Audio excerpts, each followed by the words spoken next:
салом мухлисони Барселона ва канали БАРСА ТЖ. Барселона мехоҳад Феликсро харидорӣ кунад. Белерин наздик ба тарки даста кардан аст. Шикояти Левандовски баробарияти даста. Хави дар ҳолати ногувор мондааст. Ин ва дигар мавзӯъҳои ҷолиби дастаи Барселонаро имрӯз дар навори худ ба шумо хоҳем гуфт. Лайк ва дар канал обуна шуданро фаромӯш насозед. Мо бошад оғоз мекунем. дӯстон, бозии навбатии Барселона дар сафар бо Бетис дар доираи бозиҳои чемпионати Испания доир мегардад. Левандовски ба ҳайат шомил мешавад, вале Дембеле ин имконро аз даст дод. Боз чӣ вариантҳоро Хави истифода мебурда бошад? Тамошои ин ва дигар рақобатҳои варзиширо бо хизматрасониҳои ширкати 1x ҷолибтар гардонед.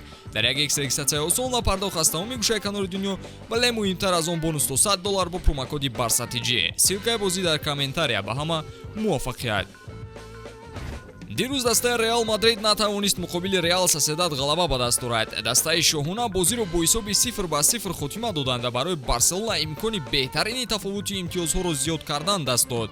Айни ҳол Барселона 5 имтиёз зиёдтар аз Реал Мадрид дорад ва дар садри ҷадвал ҷойгир шудааст. Дар ҷои сеюм бошад Реал Соседад бо 39 хол қарор дорад. Барселонаро мебояд ин фарқиятро нигоҳ дорад ва дар бозиҳои баъдӣ ба кадом қимате набошад ғалаба ба даст орад. Ҳамчунин бояд қайд кунем ки дар ҷоми Испания дар даври полуфинал рақиби Барселона маҳз дастаи шоҳона шуд.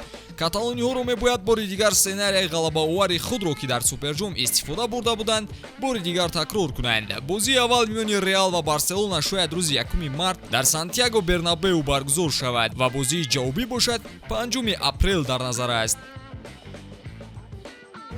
дар дақиқаи 26-уми бозӣ бо Жирона ҳамлагари Барселона Усмон Дембеле бо сабаби ҷароҳат бардоштан аз майдон гирифта шуд ва ба ҷои ҳамлагари фаронсавӣ Педри ба бозӣ даромад.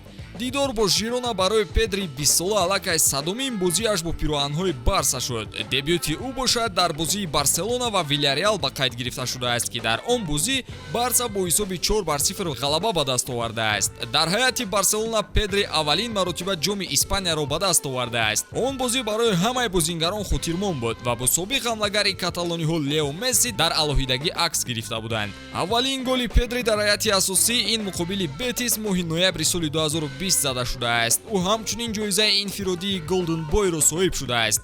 хуб, ба фикри шумо Педри номашро дар таърихи Барса ҳамчун легенда менависад ё не?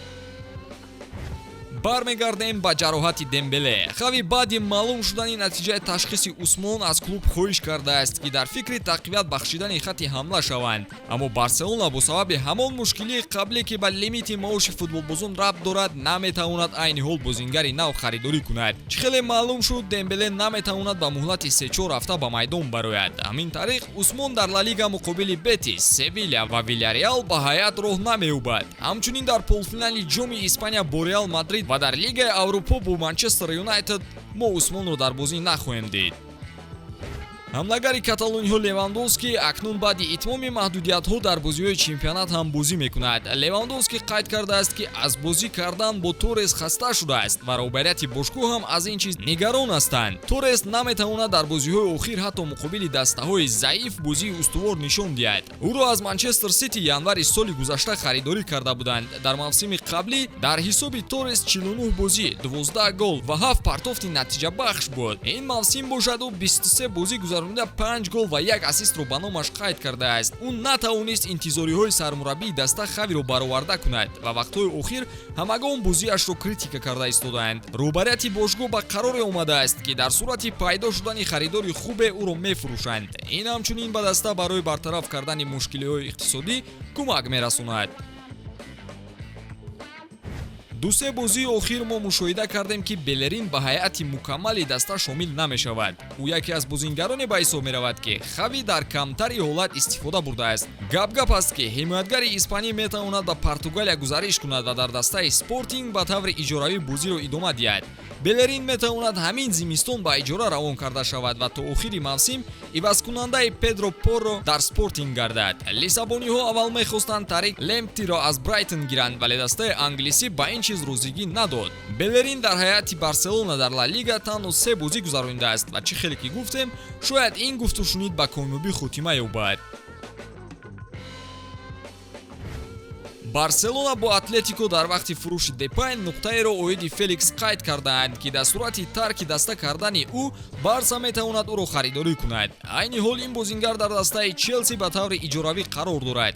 ҳамлагари португалӣ агар қарори тарки бошгӯҳи мадридиро кунад, барса барои харидани жоу феликс имкони бештар пайдо мекунад. ҳамаи чиз аз кори агенти феликс Жорже Мендеш вобастагӣ дорад. ӯ ҳамчунин дӯсти хуби Лапорта низ ба ҳисоб меравад. Дар Ла Лига феликс дар 14 бозии анҷом дода 4 голро ба қайд гирифтааст.